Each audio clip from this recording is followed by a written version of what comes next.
बाकी matric multiplication अब आ गई है। मल्टीप्लिकेशन करते हुए आपको एक चीज़ याद रखनी होगी कि जब भी दो मैट्रिक्स की मल्टीप्लाई हम करें तो एक तो फर्स्ट जो मैट्रिक होगा हमारे पास उसकी NOC बराबर होनी चाहिए सेकंड वाले के NOR के। मतलब number of column must be equal to number of rows. ये NOC से याद रख लें आप, आपको बहुत आसानी रहेगी।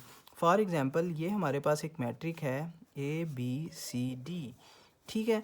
अब ये हमारे पास एक और मैट्रिक है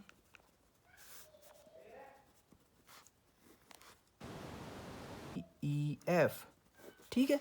तो इन दोनों की आपस में मल्टीप्लिकेशन उस वक्त होगी जब इसकी नंबर ऑफ़ कॉलम, यानी कि इसके अंदर 2 कॉलम है, ठीक है, और इसके अंदर 2 रोज़ हैं, तो ये मल्टीप्लाई हो जाएंगे इजीली। अगर ये बराबर ना होते तो फिर इनकी मल्टीप्लिकेशन नहीं होनी थी। एक और रूल है, वो ये है कि इसका आपने देखना है कि ये 2 क्रॉस 2 के बराबर है और ये हमारे पास किसके बराबर है, 2 क्रॉस 2 के बराबर है। तो ये इनर वाली वैल्यू जो है हमारे पास, इस इनर वाली वैल्यू के जब बराबर होगी तो वो मल्टीप्लाई हो सकेगी। मल्टीप्लिकेशन पॉसिबल, ठीक है। और वो पूछ सकता है कि एक हमारे पास, मैं एग्जांपल के साथ चलूँगा। एग्जांपल उसने दी है कि एक वेक्टर उसने कहा है कि कोई भी हमारे पास 3 क्रॉस 2 का एक मैट्रिक है और एक मैट्रिक है हमारे पास 2 क्रॉस 5 का, ठीक है। एक हमारे पास मैट्रिक है वो 3 क्रॉस 2 का है और एक मैट्रिक है हमारे पास 2 क्रॉस 5 का। वो कहता है कि क्या इनकी मल्टीप्लिकेशन पॉसिबल है। तो जी हाँ पॉसिबल है। कैसे पॉसिबल है, ये देखें, ये इनकी इनर जो वैल्यू हैं, ये इनर वैल्यू हैं, ये सेम है, ठीक है। अब वो कहता है कि जो फाइनल हमारे पास मैट्रिक बनेगा मल्टीप्लाई करने के बाद, उसकी हमारे पास बेसिकली उसका ऑर्डर क्या होगा। ये बेसिकली ऑर्डर है ना, उसका ऑर्डर क्या होगा। तो उसका ऑर्डर बेसिकली बराबर होगा ये फर्स्ट वाला और ये इसका लास्ट वाला, मीन टू से 3 क्रॉस 5, ये उसका ऑर्डर होगा। कोई भी इस किस्म इस ऑर्डर का मैट्रिक को इस ऑर्डर के मैट्रिक के साथ जब भी हम मल्टीप्लाई करें तो उसका ऑर्डर इसके बराबर होगा। अब एक और एग्जांपल ले लेते हैं। वो कहता है कि एक मैट्रिक है A 5 क्रॉस 6 का और एक और मैट्रिक है हमारे पास B जो कि है 3 क्रॉस 2 का। क्या इनकी मल्टीप्लिकेशन पॉसिबल है?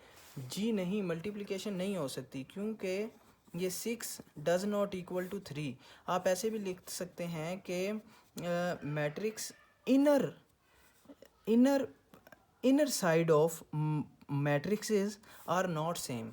ये इनर साइड कहलाती है बेसिकली, ठीक है। Inner side of matrices are not same, ये आप लिख सकते हो। अगर यहाँ पे वो कह देता 5 क्रॉस 6 और ये 6 क्रॉस 2 का कह देता वो मैट्रिक है, तो फिर इनकी जो है वो पॉसिबल हो सकती थी। वो कैसे हो सकती थी, क्योंकि इनर साइड इनकी सेम है, 5 cross 6 into 6 cross 2, inner side इनकी सेम है और इनका जो फाइनल ऑर्डर होगा वो होगा 5 इंटू 2 के बराबर। ये आउटर कहते हैं, ये आउटर साइड और ये इनर साइड, ठीक है।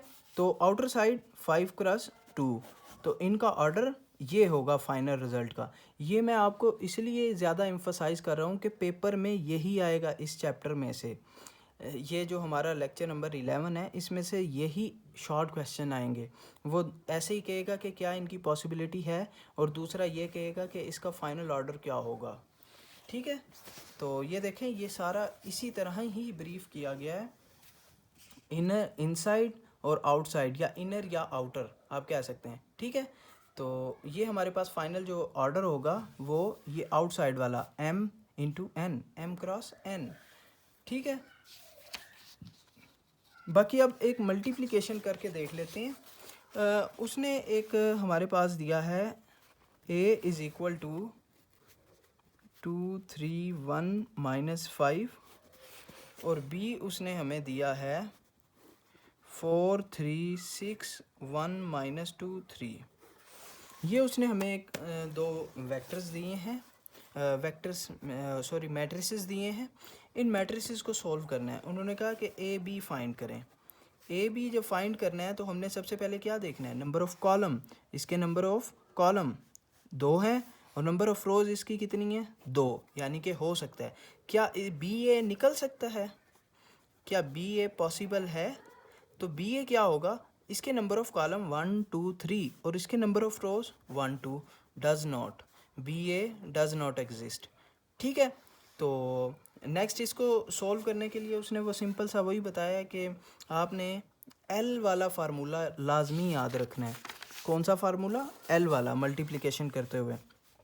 एल से क्या मुराद है, या फिर आप 7 कह लें इसको, 7 वाला फार्मूला। ये क्या फार्मूला है कि जब भी हमें मल्टीप्लाई का कहा जाए तो हमने इस साइड्स को इस साइड्स के साथ मल्टीप्लाई करना है, फिर इस साइड्स को इस साइड को इन सब के साथ बारी बारी मल्टीप्लाई करना है, और फिर इस साइड्स को बारी बारी इन सब साइड्स के साथ मल्टीप्लाई कर लेना है। ठीक है, ये